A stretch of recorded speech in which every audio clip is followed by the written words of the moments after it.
আমি কি করব? এটা কি আমার দোষ? আমি তো আমার সর্বোচ্চটা দিয়েই চেষ্টা করছি, কিন্তু ফেসবুক মামার নজরে যদি আমি না আসি তাহলে আমার কি করার আছে? বিলিভ মি, প্রতিদিন এত এত মেসেজ আর ফোন আসে যে আপু আপনি কি রিয়েলি কন্টেন্ট মনিটাইজেশন পাননি? সত্যি আমি কন্টেন্ট মনিটাইজেশন পাইনি, আর না পেলেও বা কি হয়েছে, একদিন না একদিন দিবে তো ফেসবুকে। কজ আমি বিলিভ করি কষ্ট করলে তার কেষ্টটা একদিন না একদিন অবশ্যই পাওয়া যায়। আর এই প্ল্যাটফর্মে আমি কতটা নিজেকে ডেডিকেট করছি শুধুমাত্র আমার কাছের মানুষ আর আমার ফ্যামিলি মেম্বার্স জানে। যাই হোক, দিচ্ছে না, দিবে, এ নিয়ে আফসোস নাই। এই জায়গাটা আমার অত্যন্ত ভালোবাসা ভালো লাগার একটা জায়গা। এখানে কাজ করতে আমার ভীষণ ভালো লাগে। থেকে বেশি ভালো লাগে যখন সুন্দর সুন্দর আপনাদের কমেন্টস পাই, কিংবা মেসেঞ্জারে আমি একদিন ভিডিও না দিলে আপনারা আমাকে নক দেন, আপু কি হয়েছে আপনার ভিডিও দিলেন না। এমন অনেক শুভাকাঙ্ক্ষী আছে আমার কিছুদিন যাবত, কিছুদিন বলবো না, কয়েক মাস যাবত রিচটা একেবারে ডাউন হয়ে আছে। এটা তো আমরা সবাই কম বেশি জানি, ফেসবুকে বড় সড়ো একটা আপডেট চলছে, যার কারণে ছোট বড় মাঝারি সব ধরনের পেজে রিচটা ডাউন হয়ে আছে। ইভেন আর্নিংটাও কম হচ্ছে, এমনকি মিলিয়ন মিলিয়ন ভিউজ হচ্ছে যেসব ভিডিওতে, সেখান থেকেও কিন্তু কোনো রকম কোনো আর্নিং আসছে না, শুধুমাত্র এই আপডেটের কারণে। এই আপডেটটা ঠিক হয়ে গেলে ইনশাল্লাহ সব আর্নিং ভিউজ সব কিছুই ঠিক হয়ে যাবে।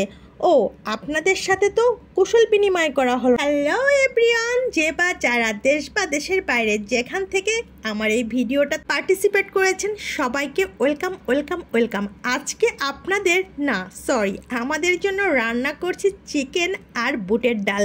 এটা আমি ফার্স্ট টাইম ট্রাই করলাম, কিন্তু এতটা মুখে লেগে থাকার মতো একটা রেসিপি, সত্যি বিলিভ মি, এমন একটা রেসিপি যদি কোনো গেস্টের সামনে দেন আপনার প্রশংসা না করেই থাকতে পারবে না। আমি তো প্রথমে চিকেনটা খুব ভালো করে একটু ঝালঝাল করে কষিয়ে নিয়েছি। পুরো মাংসটা যখন আমি সুন্দর মতো কষিয়ে নিলাম, তারপরে এখানে অ্যাড করে নিয়েছি বুটের ডাল।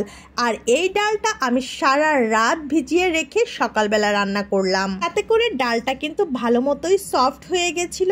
আর আমি এই ডালটা দিয়ে চিকেন যখন ভালোভাবে কষিয়ে নিলাম, তখন চিকেন আর বুটের ডাল দুটোই দেখলাম একেবারে পারফেক্ট হয়ে গেছে। আমি এই রেসিপিটা মেবি দেখেছিলাম একজনে গরুর মাংস দিয়ে করতে, কিন্তু এই মুহূর্তে আমার গরুর মাংস বাসায় ছিল না, দ্যাটস ওয়াই আমি এই সোনালী মুরগি দিয়েই করে নিয়েছি। তাতেও আমার মুখে লেগে থাকার মতো একটা টেস্ট এসেছে। না জানি গরুর মাংস দিয়ে কতটা মজা হয়, কিন্তু আমার আশা আছে কোরবানির সময় আমি এমন একটা রেসিপি রাখবো, ইনশাল্লাহ এই রেসিপিটা গরুর মাংস দিয়ে রাখার চেষ্টা করব।